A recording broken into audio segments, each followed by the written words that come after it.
Good morning and thank you for choosing Fox 10 News on this Sunday.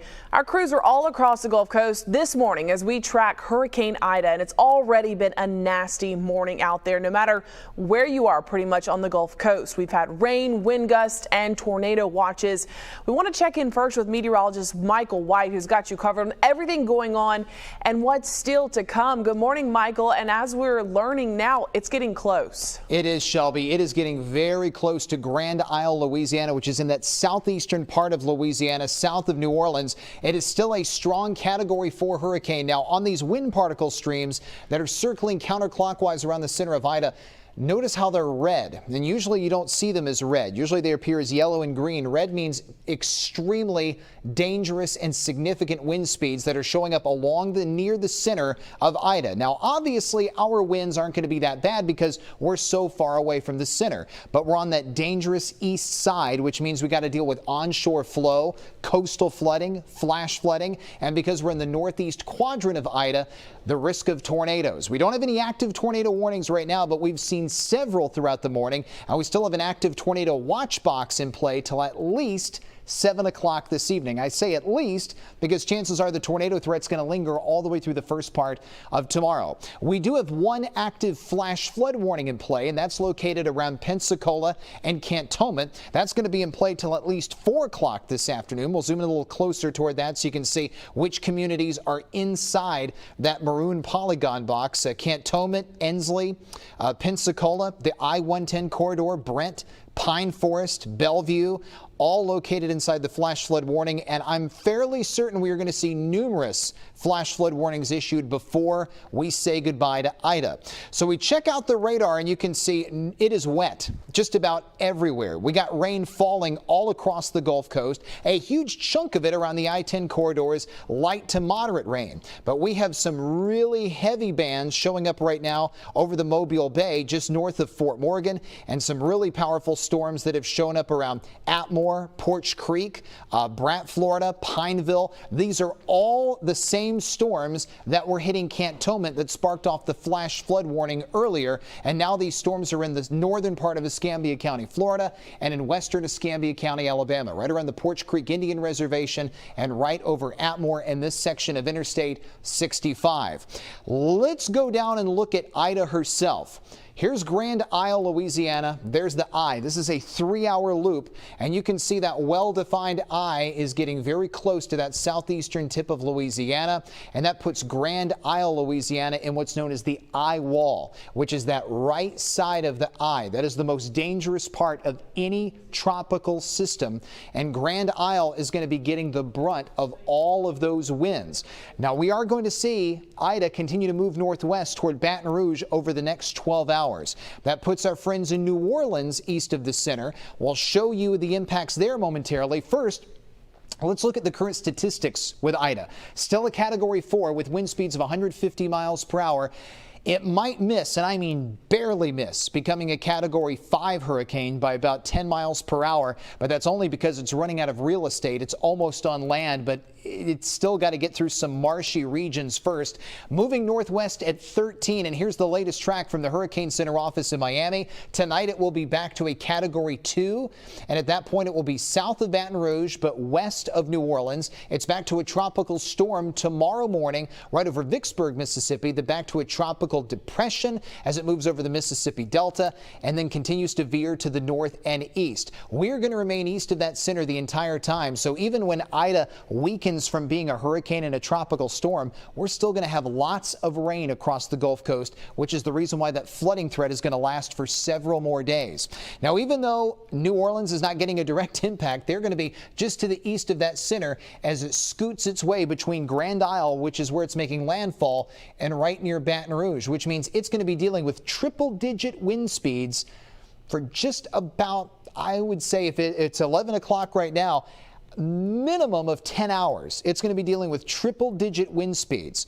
So obviously we're hoping and praying that the levees hold in New Orleans, that there's minimal damage there. It's obviously a highly populated spot and that a lot of people evacuated, but that is a lot to ask of any structure that you're dealing with triple-digit wind speeds for that long a time. We remember what that was like dealing with Hurricane Sally last September as it just crawled across parts of Gulf Shores and the Florida Panhandle. Projected storm surge 12 to 16 feet around Grand Isle, Louisiana, about 5 to 8 feet around Lake Pontchartrain, 4 to 7 foot storm surge right around the Mississippi-Alabama border, 6 to 9 foot storm surge between Ocean Springs and Bay St. Louis, 3 to 5 foot storm surge for the Mobile Bay.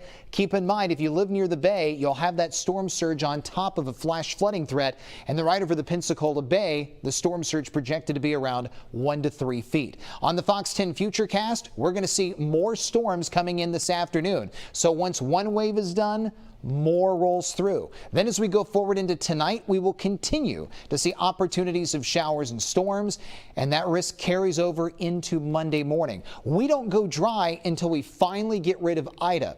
Ida's going to work toward North Mississippi, North Alabama by the time we head in toward tomorrow night. Then by Tuesday, she's finally in Tennessee, but we're still going to end up dealing with rain. Finally, by Tuesday night, the last leg of rain is going to start pushing out, and by Wednesday, we should end up in much drier air with a decline in the humidity values. So once we get toward the second half of the week and as we approach Labor Day weekend, more sunshine comes back and the morning temperatures get cooler. In fact, we even flirt with the 60s by the time we get to Friday morning, which will feel fantastic and not a bad way to unofficially end the summer season. We'll have more updates on Hurricane Ida throughout the rest of the day. Right now, we want to check in with Fox 10 meteorologist Matt Barentine, who's standing by in Gulfport, Mississippi live. Matt, what is the status there right now? Well, we're getting a good illustration on how fast the water can rise with the storm surge. Look over here at the storm tracker truck. We just parked here about 15 minutes ago. We were not in the water at that time. Water has begun to come up to our wheel rims here. So this happened within just the past few minutes, starting to see this water rise, and been keeping an eye on this in coastal Mississippi because this is going to be a big problem. If you look over here beyond the storm tracker truck, what you're looking at here is the boat harbor in Gulfport. So I'm in Gulfport, Mississippi. To kind of give you guys, if you know some of the landmarks around here, I'm not too far from that brand new aquarium. It's right up the hill here from this boat harbor. There's a lighthouse over here to the left, and this Coast Guard Center is right here as well. So this water has really started pushing in. I just checked the latest observations, a little bit over 5.5 feet now, but it's rising very quickly. And when these inner bands get in here, that's when this water level rise will go up even more. Forecast here in this area is anywhere from 7 to 10 feet. So they're expecting a significant water rise, so several feet beyond where we're at right now. So this will get completely underwater where I'm at and going up onto Highway 90. There's multiple areas along Highway 90 that have been closed already due to the water level rises, and obviously Highway 90 will get completely closed at points as the water level continues to rise. The wind has also begun to pick up. I just checked the latest observations, holding steady at about 35 miles per hour here, but we're getting gusts now up over tropical storm strength, and that will continue to go downhill as the afternoon goes along. It's going to be kind of it seems like, I know what it feels like. Feels like, oh, this doesn't seem like much, doesn't seem like much, it doesn't seem like much until it is, because we're waiting on those inner bands that are wrapping around that core as it makes landfall over there in Mississippi. Those are going to expand, come right up through here, and there's going to be extremely strong wind gusts, and obviously the water rise will go along with that. So they'll be looking at multiple issues throughout the day here in coastal Mississippi, but it's going to be a long day. It's not here quite yet. The water rise has begun, but it's not over. It's going to probably about double from where it is now, and we're going to see those winds increase and obviously the heavy rains increase here as well. So you can see, like, it's again, you can see our storm tracker truck in the water. That wasn't in the water a few minutes ago as we were setting up here, but that's how quickly things will change and continue to change as we go throughout the day. Of course, we're going to keep working our way in and around coastal Mississippi, keeping an eye on all this. We're going to have to pull back a little bit from here, obviously, for the next hour, but we'll have some more updates live all through the day here in Gulfport, Mississippi. Reporting live in Gulfport, I'm meteorologist Matt Barentine. Back to you. All right, wow, Matt, conditions definitely getting worse there in Mississippi. We want to go now to our Baldwin County beaches. Water is closed, double red flags are flying. We saw some people out there on the beach kind of taking a look at the water earlier. Our Fox News reporter Ashlyn Irons is live in Gulf Shores right now. Ashlyn, it looks like it's getting even more windy out there for you.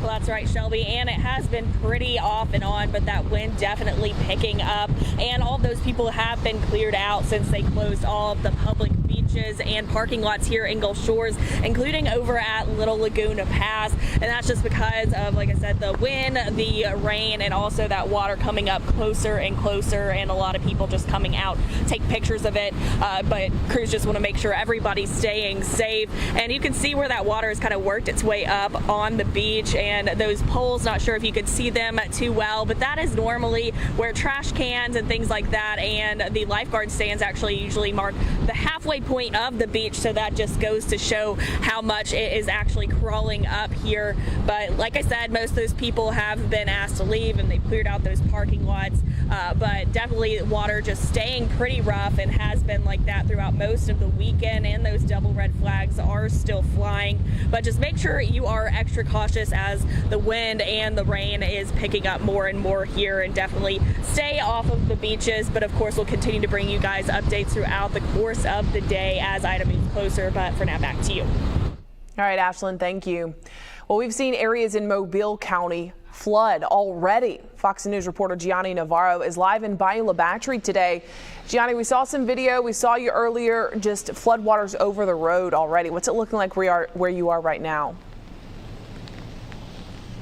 Yeah, that's right, Shelby. I'm just off 188 on Shell Belt Road, and like an hour ago, the roads were covered with water. That's why this sign was placed right here. People still continue to go and take their chances. There was some standing water. It has since receded, but again, that rain is picking back up. And just because conditions are not that crazy right now does not mean that it can't pick up back again. Like I said, that rainfall is starting to come back down. So we just want to always remind people that when that rain starts to pick back up, that be careful for standing water.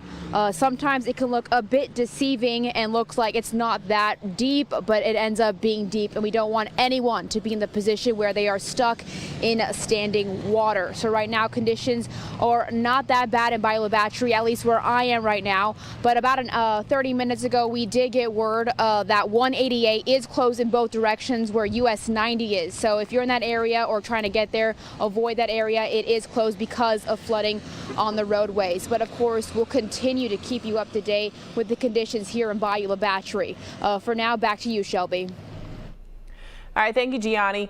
We want to show you some new video we just got in. Catherine Clark sent us this morning, just before the Causeway closed. You can see how high the water was coming up over the roadway, basically covering all lanes there on the Causeway. Officers out there with their lights on, just letting people know the conditions are very bad to drive in, to be careful. Now, the I-10 eastbound and westbound ramps at exit 30 are closed. So they are closed. You cannot get on at exit 30 in either lanes. I think we also have some drone pictures too of this as well. And you can see the floodwater starting to come up there at Felix's and some of the restaurants on the Causeway, just over the roadways, beginning in the parking lot, completely covered.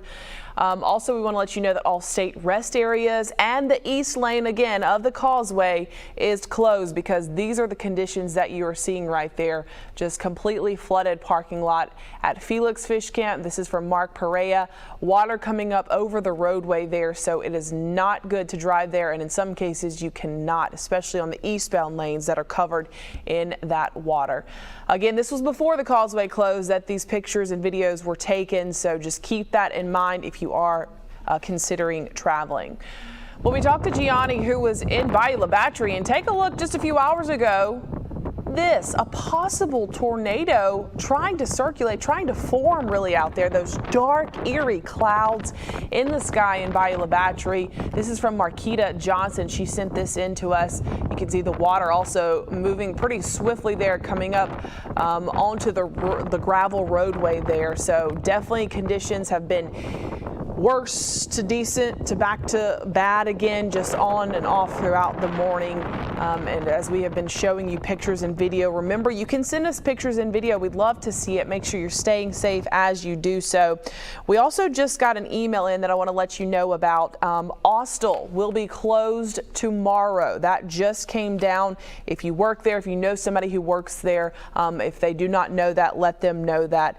And again, the eastbound Causeway closed. All rest areas along Alabama also are closed too, so keep that in mind. This is a great time to get home and hunker down no matter where you are, because schools in our area are closed for tomorrow as well. Today we see that rest areas are closed, the Causeway is closed, and again Austell is closed tomorrow. So those are just a couple of updates for you. We're going to continue updating you throughout the morning into the afternoon. All night long we will have crews here letting you know the very latest as we continue tracking Hurricane Ida.